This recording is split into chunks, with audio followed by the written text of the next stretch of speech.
Bienvenue sur le podcast du chargé de TD qui se charge de t'aider. Ici, on parle de droit, de méthodologie, d'organisation et de réussite étudiante. T'es en licence, t'es en master, ou même encore au lycée, et tu sais pas vraiment ce qu'on attend de toi. Ce podcast est là pour t'aider à progresser et à gagner en confiance. Je m'appelle Charles Ahmed, je suis chargé de travaux dirigés et doctorant en droit, et je vous partage mon expérience des deux côtés du bureau, celui de l'étudiant et celui de l'enseignant. Je connais les défis auxquels vous faites face, que ce soit la charge de travail, la complexité des cours ou encore la difficulté à structurer vos idées à l'écrit. Mon objectif est donc simple, vous donner des clés concrètes pour mieux travailler, pour mieux comprendre et surtout pour réussir. Chaque épisode abordera un sujet précis, sous un angle à la fois pratique et accessible, avec des conseils applicables à tout moment. On verra ensemble comment avancer plus efficacement. Alors, installez-vous, prenez de quoi noter, on s'y met ensemble. Bonjour à tous et bienvenue dans ce premier épisode du podcast dont vous avez eu l'intro juste avant. Aujourd'hui, on va directement aller dans le vif du sujet, l'introduction a été faite, donc on va maintenant introduire l'épisode et ensuite on va aller se lancer un peu plus précisément dans les points clés. Aujourd'hui, le thème du podcast, le thème de cet épisode, c'est la communication avec l'enseignant. Alors, je sais que instinctivement, ce qu'on va se dire quand on pense à la communication avec l'enseignant, avec le prof, et ça vaut très bien pour les études de droit, mais ça vaut finalement pour d'autres champs d'études, c'est pas propre au droit. On va immédiatement penser du coup aux questions qu'on peut poser en cours, aux questions qu'on peut poser aux chargés de TD, ou voire les questions qu'on peut poser aux maîtres de conférence durant la pause en amphi. Ou par exemple aussi on peut penser aux échanges de mails, les mails qu'on va envoyer à notre chargé de TD pour lui poser une question ou au prof de CM pareillement. Alors en réalité, communiquer avec l'enseignant, avec les enseignants, c'est plus que ça. Communiquer, faut l'entendre au sens le plus large possible. C'est une compétence, c'est vraiment une compétence que vous allez devoir développer, toi étudiant en droit ou toi-même étudiant de façon générale, c'est une compétence que tu vas devoir développer durant tes études. Et cette compétence, elle englobe plusieurs comportements qui sont essentiels. Alors, il y a ce qu'on a dit juste avant, il y a ce que je viens de dire, c'est la façon, la manière dont tu vas poser ta question en cours, que ce soit en TD durant le cours, parce que tu es régulièrement invité à poser des questions en TD, ou à la fin d'un cours en CM ou à la pause. Mais comme on a dit, l'autre exemple qu'on pourrait donner, c'est l'échange par mail. Très bien, on l'a déjà fait. Comme on l'a dit, c'est pas que ça, communiquer. Et loin de là. Moi, je considère même que la façon qu'un étudiant peut avoir de communiquer avec son prof, la manière la plus importante de communiquer, c'est autre chose, et c'est ce que je vais dire tout de suite. C'est la façon de s'exprimer dans une copie. Une copie, un devoir, que ce soit un devoir maison, un devoir sur table. C'est ça. Pour moi, c'est ça l'outil principal de communication d'un étudiant, c'est le devoir. Et donc, parce qu'en droit, alors dans les études de façon générale, mais en droit plus que dans d'autres en tout cas, avoir des bonnes idées, ça suffit pas. Faut savoir les structurer et les rendre compréhensibles. Compréhensibles pour qui ? Tu t'en doutes bien, le correcteur. Le correcteur, qui est ce correcteur ? C'est toujours l'enseignant qui va corriger ta copie. Et donc ça, c'est tout l'enjeu de cet épisode. C'est vraiment ce sur quoi on va axer la réflexion aujourd'hui. C'est comprendre pourquoi et comment améliorer la communication pour un étudiant avec ses enseignants sous toutes ses formes. Okay. On va structurer ça du coup en plusieurs parties thématiques, on va y aller crescendo. Alors, pour moi, la partie la plus importante du coup, comme je disais, c'est le mode d'expression écrit. C'est l'expression écrite, donc c'est la façon dont tu vas écrire dans ta copie. En droit, on dit tout le temps, et on le répète tout le temps, que la forme sert le fond. C'est-à-dire que vous avez beau avoir une bonne idée, si vous ne savez pas l'exprimer, vous allez avoir un mauvais rendu, une mauvaise copie. Et donc vous pouvez avoir une idée très intéressante, mais il faut bien la structurer. En droit, on juge sur la rigueur du raisonnement. C'est-à-dire que, évidemment, pour arriver à un résultat, il faut une démonstration, mais cette démonstration répond à des exigences, d'accord? Donc c'est indispensable de maîtriser tous les outils qui sont liés à la démonstration juridique, une démonstration rationnelle et logique. Et pour ça, il y a un outil qu'il faut absolument pas négliger, et ça tu t'en doutes, et je pense que tu vas voir très rapidement où je veux en venir, c'est l'outil principal, c'est le français, voilà, la langue française. Donc oui, ça semble évident, mais un texte truffé de fautes d'orthographe, truffé de fautes de français, donc de grammaire, de conjugaison, ça nuit non seulement à la compréhension du raisonnement par le correcteur, par le prof, par l'enseignant, mais ça nuit surtout à la crédibilité de la copie. Ça m'arrive très très souvent d'avoir, alors beaucoup plus chez les étudiants en première année que pour les étudiants en deuxième ou troisième année, mais ça arrive très souvent qu'une personne qui a des difficultés à maîtriser l'outil principal, c'est-à-dire le français, donc une personne qui a des lacunes, de très grandes lacunes en français, euh, ne parvienne pas à faire passer son idée et donc rende une copie avec des paragraphes, parfois des paragraphes entiers, qui sont complètement incompréhensibles. La difficulté, c'est que le correcteur, quand il va corriger la copie, qui va attribuer une note, s'il ne te comprend pas, il va être obligé de te mettre zéro. Et ça m'est arrivé, en tout cas zéro, pas sur la copie intégralement, mais ça va être zéro sur le paragraphe qui n'a pas été en mesure de comprendre. Ce qui est important et qu'il ne faut jamais oublier, et ça, c'est du coup, ça rejoint cette idée de communication avec l'enseignant, c'est que tu te comprends quand tu écris, tu te comprends quand tu te relis, mais c'est pas garanti que le correcteur puisse comprendre la même chose que toi. Euh, c'est indispensable en fait de faire l'effort, et ça c'est tout le temps le cas, hein, c'est-à-dire que tu ne peux pas passer outre cet effort, tu es obligé de faire l'effort, de prendre du recul et de te poser la question. Si moi je lisais cette phrase, si moi je lisais ce paragraphe, et que je ne l'avais pas écrite, est-ce que je l'aurais comprise? Et ça, c'est pas évident. C'est pas évident parce que c'est pas facile de prendre ce recul. Mais c'est indispensable. Et ça, c'est à force d'entraînement, c'est à force de le faire que ça va devenir plus naturel. Alors, je vais être très honnête hein, avec tous les étudiants. Il faut le dire aujourd'hui tel que ça fonctionne. Une copie sans faute d'orthographe, sans faute de français de façon générale, hein, et qui est rédigée dans un français correct. Je parle même pas d'une copie avec un style agréable à lire. Hein, je vais même pas aussi loin. Hein, je parle vraiment d'une copie sans faute ou presque aucune faute et qui se lit dans un français correct. C'est une copie aujourd'hui qui sort du lot positivement. Hein, ce qui n'était pas le cas il y a quelques années, hein, c'était l'inverse.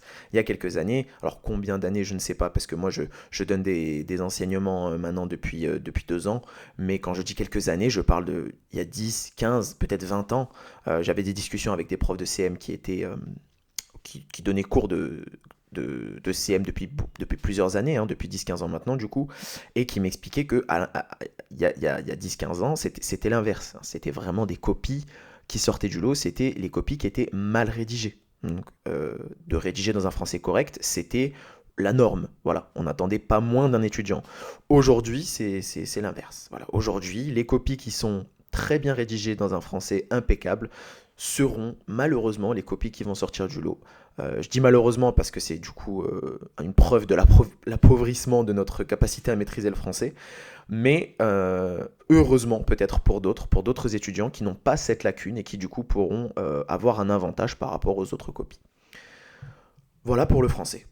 Euh, dans le même esprit, dans la même idée que ce que je disais un peu plus tôt sur la façon de se faire comprendre, c'est la clarté des phrases. Voilà, deuxième point sur l'expression écrite, c'est la clarté des phrases.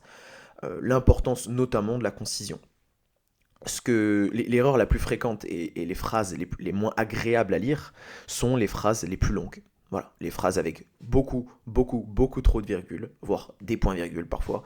La difficulté, c'est que quand on a du mal à maîtriser notre outil qui est le français, on ne sait pas non plus à quel endroit placer une virgule au bon endroit. Parce qu'en fait, une virgule bien placée, c'est une phrase peut-être longue, mais beaucoup plus agréable à lire. Sauf que quand vous faites des phrases longues et que vous ne savez pas du tout à quel endroit placer votre virgule, ça fait des phrases lourdes et parfois incompréhensibles. Voilà. C'est essentiel, il faut jamais l'oublier, de rester précis et concis. Hein. Comme disait Montesquieu, plus n'est pas mieux. Et le mieux est l'ennemi mortel du bien.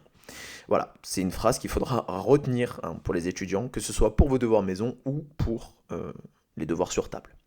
Une phrase trop longue ou trop complexe va certainement, et ça aussi il faut le retenir, perdre le correcteur. Donc, conclusion, qu'est-ce qu'on fait? Une idée, une phrase. Voilà, c'est la règle. Vous retenez cette règle. Une idée, j'ai une idée, c'est une phrase, c'est pas plus. On va éviter d'ajouter de la confusion en présentant trop d'informations dans la même phrase. Et ça va être une fois de plus lié à l'idée de la lisibilité de la copie. Encore plus quand c'est un devoir sur table, quand vous savez, quand c'est un partiel que vous allez faire en amphi, que vous allez écrire à la main votre copie. C'est super super important d'aérer la copie. Et pour aérer la copie, il faut faire des phrases plus courtes, segmenter les paragraphes, voilà, segmenter les idées en paragraphes. Alors par contre, ça c'est un conseil que je peux donner, un conseil un peu plus concret pour les étudiants, il ne faut jamais prendre son correcteur pour un imbécile en écrivant par exemple super gros pour prendre plus d'espace. Parce que il va le remarquer mais immédiatement, parce que certainement que ton correcteur c'est quelqu'un qui a eu la même idée que toi quand il était en licence. Je parle pour moi, ça m'est déjà arrivé de me dire je vais augmenter de 10-15% ma police d'écriture sur ma copie, il va avoir l'impression que j'ai beaucoup écrit. Non, non, non, non, on s'en rend rapidement compte, voilà, maintenant que je suis passé de l'autre côté du bureau, je me rends compte que c'est vraiment, vraiment, ça se remarque et c'est très désagréable. J'ai même eu des copies, alors ça je l'ai vu qu'une seule fois, mais je l'ai vu, d'une étudiante, me semble-t-il, l'année dernière, pour les corrections de colle que je faisais l'année dernière. Une étudiante qui écrivait intégralement en majuscule. Voilà, c'était très très désagréable à lire. Et c'était vraiment prendre de l'espace pour prendre de l'espace, puisque malheureusement les idées qui étaient dans cette copie n'étaient pas très très intéressantes. Ok. Donc en résumé, la forme de ta copie, pardon, c'est bien plus que de l'esthétique. C'est de l'esthétique, bien sûr, aérer, etc., faire des phrases courtes, mais c'est pas que ça. C'est le moyen de rendre ton raisonnement compréhensible et convaincant. Tu dois soigner ton orthographe, tu dois aérer tes paragraphes, tu dois simplifier tes phrases. Ok. Ça, c'était donc la partie expression écrite. Alors, il y a une autre facette qui est très importante dans cette histoire de communication avec l'enseignant. C'est que pour communiquer efficacement avec ton enseignant, pour avoir des choses intéressantes à lui dire, eh ben, il va falloir que tu sois en mesure de savoir quelles sont ses attentes. D'accord? Donc la compréhension des attentes du correcteur, c'est un élément fondamental de ta réussite. Alors contrairement à d'autres domaines où les critères de correction sont plus centrés sur la connaissance brute, ce qui est aussi le cas en droit, mais beaucoup moins. C'est moins la connaissance qu'on évalue que la réflexion et l'usage de ces connaissances. Donc tu n'as pas le choix. En fait, il est essentiel que tu comprennes et que tu intériorises les attentes, qu'elles soient implicites ou explicites du correcteur. Alors, encore une fois, tu dois faire l'effort finalement de te mettre dans la peau du correcteur. Tu dois te poser les questions. Tu dois te poser des questions. Qu'est-ce qu'il cherche? Voilà, que cherche-t-il? Quels sont les critères qu'il va utiliser pour juger mon travail? Vers où est-ce que sa question m'oriente? Dans quel sens il veut que j'aille? Tu vois, ça tu es censé être en capacité d'aller savoir tout ça. Et quel concept, par exemple, est-ce qu'il cherche à me faire utiliser? Quelles règles de droit, sur quel chemin il m'envoie? Voilà, c'est la question un peu globale que tu dois te poser. Quel chemin il espère que je vais emprunter? Le correcteur, il n'est pas là uniquement pour juger ta connaissance, du coup, ça c'est clair et net, mais il va évaluer ta capacité à répondre à la question qui t'a posée. Parce que la question qu'il t'a posée, il ne l'a pas posée pour rien. S'il a choisi cette question, c'est qu'il t'envoie quelque part. Et il va évaluer ta capacité à aller vers ce quelque part. Et donc cette démarche, cet effort de se poser ces questions, il est constant. Tu dois toujours, toujours, toujours le faire pendant que tu réalises l'exercice qui est demandé. Tu vas voir que là où ça se complique un petit peu, c'est que nécessairement les attentes du correcteur, elles vont changer en fonction de l'exercice qu'on te demande de réaliser. Et ça va beaucoup plus être des attentes implicites. Il y a des attentes explicites, comme on l'a dit juste avant. Le professeur, l'enseignant, ton chargé de TD, quand tu es en cours, il va te dire, voilà, j'attends ça de toi, je veux que tu fasses de telle façon, je veux que tu fasses de telle façon. Il va te le dire clairement. Il y a d'autres attentes qui sont complètement implicites et qui se déduisent du contexte dans lequel tu vas réaliser ton exercice. Exemple très simple que tu vas très bien et très rapidement comprendre, le commentaire d'arrêt. Quand tu fais un commentaire d'arrêt, pour faire simple, ce qu'on attend de toi, c'est très simple dit comme ça, mais c'est que tu commentes une décision de justice, très généralement une décision de la Cour de cassation quand tu es en première année, en deuxième année aussi, quoique en deuxième année, tu vas peut-être être amené à faire des commentaires d'arrêt du Conseil d'État. Voilà, hein, c'est ce que tu vas faire en droit administratif. Et donc tu vas être amené à commenter une décision de justice, ça c'est le commentaire d'arrêt, via une critique, ça c'est ce que tu vas devoir mettre en place, une critique structurée de la décision, et surtout que tu envisages sa portée et les implications de cette solution. C'est simple, mais si tu perds de vue cet objectif, ce qui peut arriver très souvent, par exemple d'avoir une sous-partie, d'avoir deux sous-parties qui ne commentent à aucun moment la décision, si tu perds ce point de vue-là, tu perds des points. C'est aussi simple que ça. Si tu réalises un commentaire d'arrêt et que dans ton commentaire d'arrêt, tu n'es pas en capacité d'avoir une sous-partie qui commente la solution, tu ne réalises pas l'exercice que tu es censé réaliser, et donc il y a de grandes chances que ce soit juste pratiquement 0 sur cette sous-partie, voire 0 en fonction de la rigidité du correcteur, on va dire. Donc, si tu ne respectes pas la méthodologie que le prof t'a donnée au début du semestre, là, pour le coup, on serait plus sur une attente explicite, tu perds aussi des points. Tout simplement, si le correcteur te dit « je veux que tu réalises la méthodologie de telle et telle façon, mais que tu réalises d'une façon différente, qui ne répond pas non plus à l'esprit de la méthodologie qu'il t'a donnée », tu vas perdre des points. Okay. Si tu n'es pas en mesure non plus d'identifier qui soutient quel argument dans une décision, en fait concrètement identifier les prétentions et identifier qui soutient quoi, hein, tu perds des points. Et là c'est certainement une des pires erreurs que tu peux commettre, et je l'ai un peu déjà dit finalement, mais je le redis parce que c'est vraiment certainement le point qui fait mouche dans est-ce que c'est un bon commentaire d'arrêt ou non. Ça commence nécessairement par est-ce que tu commentes ou non la décision. Parce que si tu te contentes de décrire la solution ou de l'expliquer, ce n'est pas un commentaire d'arrêt. C'est pas la mission qu'on te fixe quand on te demande de faire un commentaire d'arrêt. On te demande d'effectuer une critique juridique et d'analyser la portée, sous tous ces aspects. Ça peut être une portée économique, une portée sociale ou une portée juridique. Envisager les comportements que la solution peut engendrer.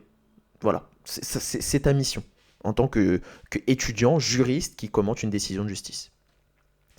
Et donc, par rapport à cette histoire de communication avec l'enseignant, parce qu'on y revient, on voit que c'est primordial, et c'est le point central de ce point, c'est la conclusion de ce point, c'est primordial d'écouter et de décoder toutes les attentes du prof.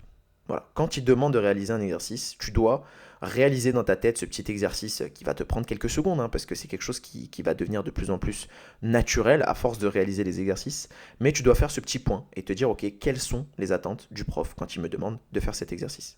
Si tu comprends ça, si tu comprends cet aspect de la réalisation des exercices qu'on te demande en droit, que ce soit cas pratique, commentaire d'arrêt, autres commentaires d'articles, bref, si tu comprends ça, tu comprendras comment communiquer avec le prof dans sa langue. Voilà. Sa langue, c'est est-ce que l'étudiant, oui ou non, il a compris ce que je lui ai demandé. Et si tu arrives à faire ça, même si le résultat de ton exercice n'est pas parfait, même s'il y a des erreurs, même s'il y a des erreurs d'interprétation, même s'il y a des erreurs, tu seras aligné avec les attentes du prof. Et donc, tu iras beaucoup plus loin vers ton objectif qui est d'avoir une bonne note, quoi. En tout cas, valider ton semestre, valider ta L3, avoir un bon dossier, aller en master, etc., etc. Et donc tout ça, ça converge vers le dernier point, qui est le point, selon moi, du coup culminant, vers lequel tout ça, ça se dirige, c'est effectuer une démonstration. Parce que ça, c'est ça ton but. Concrètement, toi, quand on te demande de réaliser un exercice, on te demande d'effectuer une démonstration. Et donc, erreur principale, ça c'est ce que j'essaie toujours de faire comprendre aux étudiants quand ils me donnent une information, quand je pose une question en TD, c'est de ne jamais commencer par le résultat. C'est-à-dire que si je pose une question, il ne faut pas me dire voilà la réponse, ensuite voici le raisonnement. Non, ça c'est interdit en droit, on ne fonctionne pas comme ça. En droit, Et surtout que tu vas voir que plus la question est complexe, plus la question est difficile, la question est compliquée, ou plus elle envisage, elle peut ouvrir de portes, plus c'est important de respecter ça, de ne pas partir par le résultat. Donc qu'est-ce qu'on fait en droit? On utilise le syllogisme. Ça, tu le connais, le syllogisme, mais c'est pas pour rien qu'on l'utilise et on va aller un peu plus loin. Le syllogisme, c'est majeur, mineur, conclusion. Voilà, c'est basique, tu connais, tu sais. Lorsqu'une question se pose, on ne commence pas par la réponse pour ensuite expliquer pourquoi on en est arrivé à cette réponse. Non, on pose le raisonnement, un raisonnement clair, structuré. Alors pourquoi le syllogisme? Du coup, pourquoi on est tant porté sur le syllogisme quand on fait du droit? Pourquoi depuis tant d'années, on se dit c'est le syllogisme, c'est ça qui nous aide? Parce que le syllogisme, il est très très très intéressant pour convaincre, ce qui est finalement la mission de tout juriste, hein. Nous, on essaye de convaincre, parce qu'on est sur une discipline portée sur la réflexion, où il n'y a pas réellement, de façon générale, de réponse fermée à des questions, puisque toutes nos réponses ont tendance à évoluer en fonction d'un contexte social, contexte économique, etc. C'est pour ça qu'il y a des revirements de jurisprudence, par exemple. C'est pour ça qu'on change les lois, hein. C'est pour ça qu'on change les textes, on change les normes, on change les règles, parce que tout ça, ça évolue. Et donc le syllogisme, vu que nous, on est là pour essayer de convaincre que notre solution, notre raisonnement est le raisonnement qu'il faut suivre, le syllogisme piège celui à qui il est exposé. En fait, quand vous faites un syllogisme, vous en faites rarement qu'un. Quand vous essayez de répondre à une question générale, cette question va appeler plein de sous-questions, des petites questions qui vont permettre d'arriver à un résultat.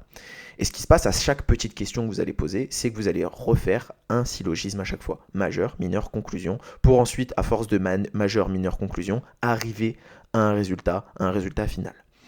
Et ce qui se passe, c'est qu'à chaque nouvelle étape que votre interlocuteur va accepter, chaque nouvelle étape que votre correcteur va accepter, ça va devenir de plus en plus compliqué de vous contredire. Parce qu'en fait, le syllogisme, il nous embarque. Okay, c'est-à-dire que celui qui expose son raisonnement, on va le suivre, on va dire ok.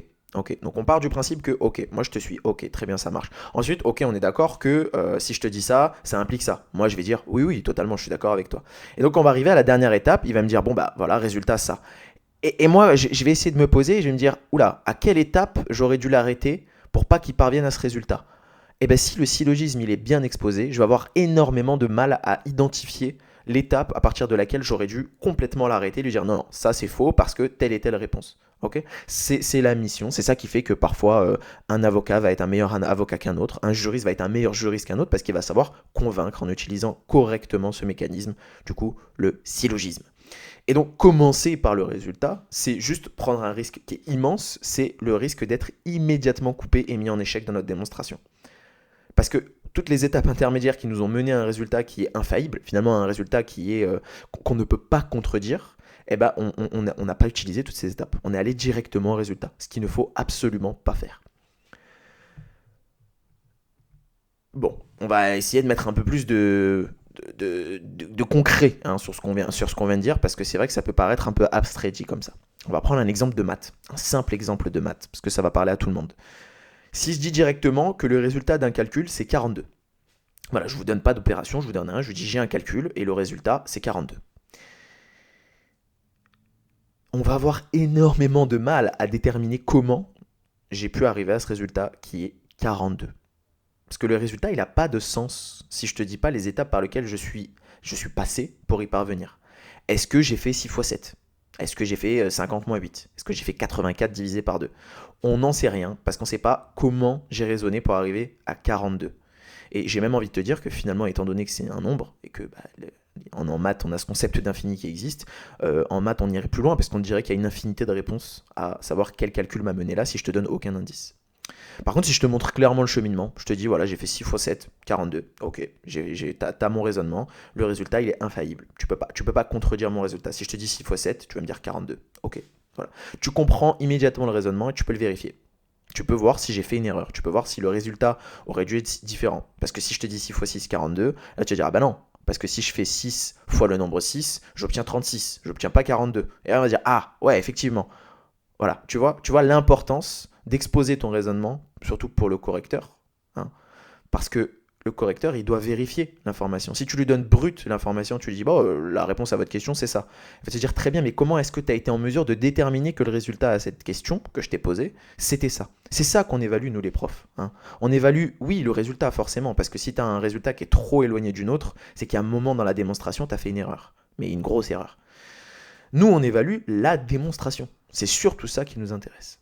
Donc, ce que tu dois faire, c'est adopter une structure progressive qui emporte l'adhésion du lecteur. Le lecteur, en l'occurrence pour tes copies, c'est le correcteur. Tout comme on ne peut pas deviner le résultat de l'opération derrière un résultat en mathématiques, on ne peut pas comprendre ni accepter une conclusion juridique sans le raisonnement qui y mène. Donc ta démonstration, elle doit me guider, moi, correcteur, ou ton prof de TD, ton prof de CM quand tu fais ton partiel, et prouver progressivement chaque élément. Parce qu'en fait, ça va conclure naturellement vers le résultat, un résultat qui finalement s'impose à tout le monde. Voilà, j'espère que tu as compris l'essentiel de cet épisode, l'essentiel de la communication avec ton enseignement. Je pourrais t'en donner d'autres, des conseils bien sûr, c'est évidemment, mais je pense que tu les connais ces conseils. C'est t'exprimer avec le respect, lever la main quand tu veux parler, ne jamais, jamais, jamais hésiter à poser tes questions en TD. C'est exactement à ce à quoi sert le cours de travaux dirigés. Poser tes questions à l'enseignant, que ce soit sur le fond du cours, sur un point de cours que tu n'as pas compris, ou sur un point méthodologique. Pour être sûr que tu vas dans le même sens que lui, tu es obligé de lui poser les questions. S'il y a bien un petit défaut que je peux complètement entendre du côté des étudiants en droit de façon générale, c'est le fameux « oui mais je comprends pas, j'ai pas la même méthodologie que ce prof ». C'est-à-dire que l'année dernière on m'a dit de faire autrement et cette année on me dit ça. Ou alors entre deux cours de TD, tel prof accepte ça, l'autre prof ne l'accepte pas. Comment je fais? Comment je sais à qui je dois m'adapter? La réponse c'est que tu poses la question au prof. Voilà, c'est le plus simple moyen de savoir si oui ou non tu vas aller dans le même sens que lui. Donc, tu dois maîtriser le français, tu dois poser les bonnes questions au bon moment, c'est-à-dire pendant les TD ou à la pause. Et enfin, tu dois évidemment comprendre les attentes du correcteur et t'adapter aux exercices. On n'attend pas de toi la même chose quand on te demande un cas pratique ou une fiche d'arrêt. C'est un commentaire d'arrêt, pardon. C'est logique, mais il faut jamais, jamais l'oublier. Et tu verras même qu'il y a des... même au sein d'un cas pratique, en fonction de sa rédaction, on n'entendra pas la même chose de toi. Mais ça, on verra ça plus tard. Donc, que ce soit à l'écrit ou à l'oral, affûte ton raisonnement, soigne ton langage et fais en sorte que ton message soit entendu et compris.